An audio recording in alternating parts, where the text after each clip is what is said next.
Hello all, ಎಲ್ಲರಿಗೂ ನಮಸ್ಕಾರ. Welcome back to my HK's world YouTube channel.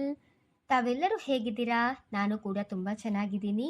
ನೀವೆಲ್ಲರೂ ಆರಾಮಾಗಿದ್ದೀರಾ ಅಂತ ಭಾವಿಸ್ತಾ ಇಂದಿನ ವಿಡಿಯೋವನ್ನು ಸ್ಟಾರ್ಟ್ ಮಾಡೋಣ. ಇವತ್ತಿನ ವಿಡಿಯೋ ತುಂಬ ಸ್ಪೆಷಲ್ ಆಗಿರುತ್ತೆ ಫ್ರೆಂಡ್ಸ್. ನಾನು ಈ ವಿಡಿಯೋನ ಯಾಕೆ ಸ್ಪೆಷಲ್ ಅಂತ ಹೇಳಿದೆ ಅಂತ ಗೊತ್ತಾ? ಯಾಕೆ ಅಂದರೆ ನಿಮಗೆಲ್ಲ ಡೌಟ್ ಇರುತ್ತೆ, ಕಾಣದೇ ಇರೋರು ಯಾವ ರೀತಿ ಅಡುಗೆ ಮಾಡ್ತಾರೆ, ಅವ್ರಿಗೆ ಕಾಣಿಸಲ್ವಲ್ಲ, ಅವ್ರಿಗೆ ಅಡುಗೆ ಮಾಡೋಕ್ಕೆ ಹೇಗೆ ಗೊತ್ತಾಗುತ್ತೆ, ಅವರು ಗ್ರಾಸರೀಸ್ನೆಲ್ಲ ಹೇಗೆ ಕಂಡುಹಿಡಿತಾರೆ, ಹಾಗೆ ಮಸಾಲ ಪದಾರ್ಥಗಳೆಲ್ಲ ಅವ್ರಿಗೆ ಹೇಗೆ ಗೊತ್ತಾಗುತ್ತೆ, ಇಷ್ಟೆಲ್ಲ ಡೌಟ್ಸ್ ಇದೆ. ಇನ್ನೂ ಅಲ್ಲ, ಇದಕ್ಕೆ ಜಾಸ್ತಿ ನಿಮಗೆ ಡೌಟ್ಸ್ ಇರುತ್ತೆ ಅಂತ ನನಗೆ ಗೊತ್ತು. ಆದರೆ ಸದ್ಯಕ್ಕೆ ನೀವು ಈ ವಿಡಿಯೋನ ಸಂಪೂರ್ಣವಾಗಿ ನೋಡಿದ್ರೆ ನಿಮಗಿರೋ ಡೌಟು ಸ್ವಲ್ಪನಾದರೂ ಕಡಿಮೆ ಆಗುತ್ತೆ ಅನ್ನೋದು ನನ್ನ ಒಂದು ಅನಿಸಿಕೆ. ಹಾಗಾಗಿ ಈ ವಿಡಿಯೋವನ್ನು ನೀವು ಸಂಪೂರ್ಣವಾಗಿ ನೋಡ್ತೀರಾ ಅಂತ ಭಾವಿಸ್ತಾ ಇಂದಿನ ವಿಡಿಯೋವನ್ನು ಸ್ಟಾರ್ಟ್ ಮಾಡ್ತಾ ಇದ್ದೀನಿ ಫ್ರೆಂಡ್ಸ್. ಹಾಗಾದರೆ ಬನ್ನಿ ಇವತ್ತಿನ ಕುಕ್ಕಿಂಗ್ ವಿಡಿಯೋವನ್ನು ಸ್ಟಾರ್ಟ್ ಮಾಡೋಣವಾ? ಓಕೆ. ಪುದೀನಾ ಪೊಂಗಲ್ ಮಾಡಲು ಬೇಕಾಗುವ ಸಾಮಗ್ರಿಗಳು: 1 ಸ್ಪೂನ್ ಜೀರಿಗೆ, 1 ಸ್ಪೂನ್ ಕಾಳುಮೆಣಸು, ಹಸಿಮೆಣಸಿನಕಾಯಿ ಖಾರಕ್ಕೆ ಅನುಗುಣವಾಗಿ, ನೀವು ಬೇಕಾದರೆ ರೆಡ್ ಚಿಲ್ಲಿ ಸಹ ಯೂಸ್ ಮಾಡಬಹುದು, 1 ಇಂಚು ಶುಂಠಿ, ಹಾಗೆ ಇಲ್ಲಿ ಕಾಯಿ ಸಹ ಯೂಸ್ ಮಾಡಬೇಕು. ಬಟ್ ನಾನಿಲ್ಲಿ ಮಾಡಿಲ್ಲ. ಕಾಯಿ ಯೂಸ್ ಮಾಡಿಲ್ಲ ಅಂದರೂ ಚೆನ್ನಾಗಿ ಬರುತ್ತೆ ಪೊಂಗಲ್ಲು. ಅದರ್ವೈಸ್ ಅದನ್ನು ಹಾಕಿದ್ರೂ ಸಹ ಟೇಸ್ಟ್ ತುಂಬ ಚೆನ್ನಾಗಿ ಬರುತ್ತೆ. ಸೊ ನಾನು ಹಾಕಿಲ್ಲ, ಹಾಗಾಗಿ ಹೇಳ್ತಾ ಇಲ್ಲ. ಮತ್ತೊಂದು ಇಂಗ್ರೀಡಿಯೆಂಟ್ ಅದು ಪುದೀನ, ಅದೇ ಮೇನ್ ಆಗಿ ಬೇಕಾಗಿರೋದು. ಚಿಟಿಕೆ ಅರಿಶಿಣ, 2 ಟೇಬಲ್ ಸ್ಪೂನ್ ಎಣ್ಣೆ, 2 ಟೀ ಸ್ಪೂನ್ ತುಪ್ಪ. ಇವಾಗ ಮಾಡೋ ವಿಧಾನ ನೋಡೋಣವಾ?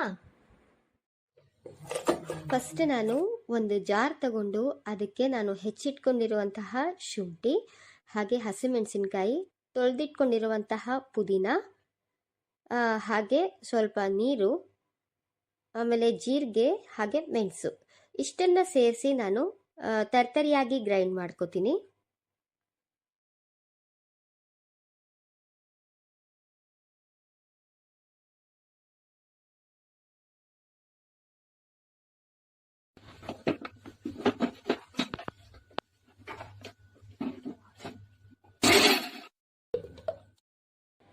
ಇವಾಗ ನಿಮಗೆಲ್ಲ ಅನ್ನಿಸ್ಬಹುದು, ಇವ್ರಿಗೆ ವಸ್ತುಗಳು ಹೇಗೆ ಗೊತ್ತಾಗುತ್ತೆ, ಇವ್ರಿಗೆ ಕಾಣಲ್ವಲ್ಲ, ಇದು ಮೆಣಸು, ಇದು ಜೀರಿಗೆ, ಇದು ಹಸಿಮೆಣಸಿನ್ಕಾಯಿ ಅನ್ನೋದು ಯಾವ ರೀತಿ ಗೊತ್ತಾಗುತ್ತೆ ಇವ್ರಿಗೆ ಅಂತ ನಿಮಗೆ ಡೌಟ್ ಬರಬಹುದು, ಹೌದಲ್ವಾ?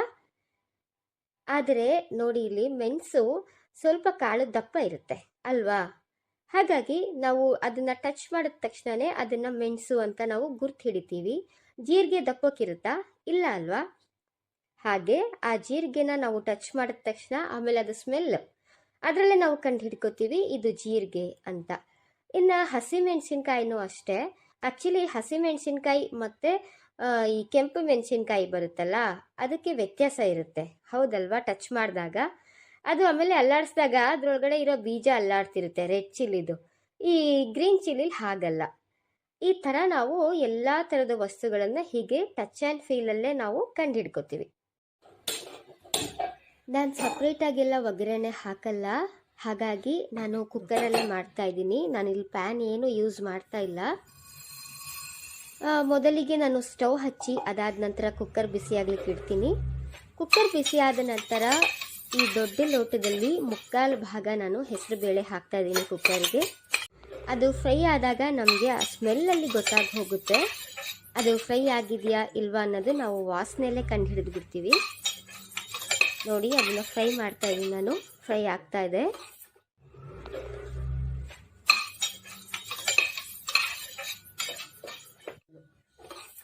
ನಾನು ಹೆಸರುಬೇಳೆ ತಗೊಂಡಿದ್ದೆ ಅಲ್ವಾ, ಅದೇ ಸೇಮ್ ಲೋಟದಲ್ಲಿ ನಾನು ಎಷ್ಟು ಹೆಸರುಬೇಳೆ ತಗೊಂಡಿದ್ನೋ ಅಷ್ಟೇ ಪ್ರಮಾಣದಲ್ಲಿ ನಾನು ಅಕ್ಕಿನೂ ಸಹ ಸೇರಿಸ್ಕೊತಾ ಇದ್ದೀನಿ.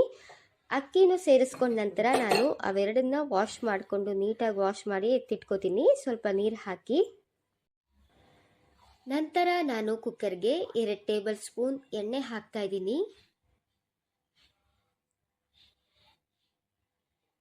ಎಣ್ಣೆ ಕಾದ ನಂತರ ನಾನು ಏನು ರುಬ್ಬಿಟ್ಕೊಂಡಿದ್ದೆ ಅಲ್ವಾ, ಆ ಮಸಾಲೆನ ಇಲ್ಲಿ ಸೇರಿಸ್ತಾ ಇದ್ದೀನಿ.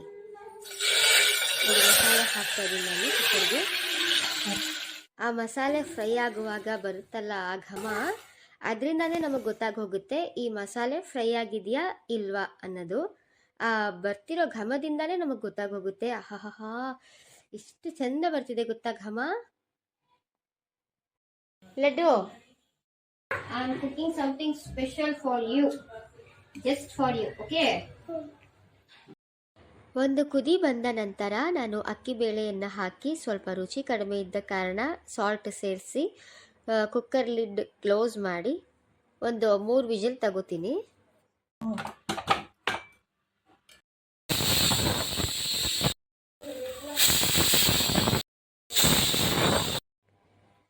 ಓಕೆ, ಇವಾಗ 3 ವಿಜಿಲ್ ತಗೊಂಡಾಯ್ತು.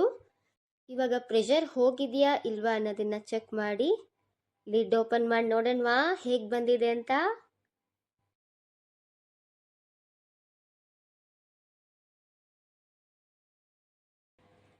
ನೋಡಿ ಗಾಯ್ಸ್, ಪೊಂಗಲ್ ಹೇಗೆ ಬಂದಿದೆ ಅಂತ.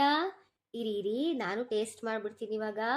ನನಗೆ ನೋಡ್ಬಿಟ್ಟು ಇವಾಗ ಫಸ್ಟ್ ನಾನು ಟೇಸ್ಟ್ ಮಾಡಬೇಕು ಅಂತ ಅನ್ನಿಸ್ತಾ ಇದೆ. ಸೂಪರ್ ಆಗಿದೆ ಪೊಂಗಲ್ಲು. ನಮ್ಮನೇಲೆಲ್ಲ ಏನು ಹೇಳಿದ್ರು ಅಂತ ಕೇಳ್ತೀರಾ? How does the pongal taste ಮಾ? The pongal is delicious. Thank you. ನನಗಂತೂ ತುಂಬಾನೇ ಖುಷಿ ಆಯಿತು ಕೇಳಿ. ನಾವು ಅಡುಗೆ ಮಾಡಿರೋದನ್ನ ಮತ್ತೊಬ್ರು ಟೇಸ್ಟ್ ಮಾಡಿ ತುಂಬ ರುಚಿಯಾಗಿದೆ ಅಂತ ಹೇಳಿದ್ರೆ ಎಷ್ಟು ಖುಷಿ ಆಗುತ್ತೆ ಅಲ್ವಾ? ಇನ್ನು ತಿಂಡಿ ಎಲ್ಲ ಆದಮೇಲೆ ನನ್ನ ಸಿಸ್ಟರ್ ಅವರ ಹಸ್ಬೆಂಡ್, ಅಂದರೆ ಇವಾಗ ತಾನೇ ನನ್ನ ಸಿಸ್ಟರ್ ಮದುವೆ ಆಯಿತು, ಹಾಗಾಗಿ ಅವರ ಹಸ್ಬೆಂಡ್ ನಮಗೆಲ್ಲ ಹೊರಗಡೆ ಕರ್ಕೊಂಡು ಹೋಗ್ತೀವಿ ಇವತ್ತು ಲಂಚ್ಗೆ ಅಂತ ಹೇಳಿದರು. ಅದಾದ ನಂತರ ನಾವೆಲ್ಲ ರೆಡಿಯಾಗಿ ಮೈಸೂರಿನ ಬನ್ನಿ ಮಂಟಪದಲ್ಲಿರುವ ಗ್ರಿಲ್ಸ್ ರೆಸ್ಟೋರೆಂಟಿಗೆ ಹೋದ್ವಿ. ನೋಡಿ, ಇದೇ ಆ ರೆಸ್ಟೋರೆಂಟ್. ಊಟ ಮಾತ್ರ ತುಂಬ ಚೆನ್ನಾಗಿತ್ತು, ನಾನ್ ವೆಜ್ಜು. ಇಲ್ಲಿ ಎಲ್ಲರೂ ಸಹ ಸೇರಿ ಎಂಜಾಯ್ ಮಾಡಿದ್ವಿ, ಫ್ಯಾಮಿಲಿ ಅವರೆಲ್ಲ.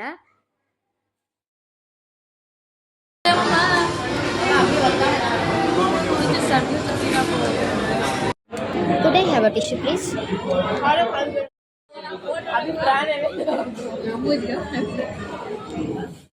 Thank you.